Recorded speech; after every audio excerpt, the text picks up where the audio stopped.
Hello uncle, আমি CM এর ছেলে। নাম নিশ্চয়ই শুনেছেন, বিক্রম চ্যাটার্জি। হ্যাঁ হ্যাঁ, আগে বলো এখানে কি জন্য এসেছো? আপনার জমি আমার চাই।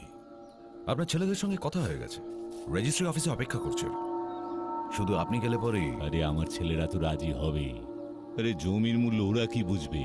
আমি জানতাম একদিন ওরা এমনটাই করবে, সেই জন্যই আমি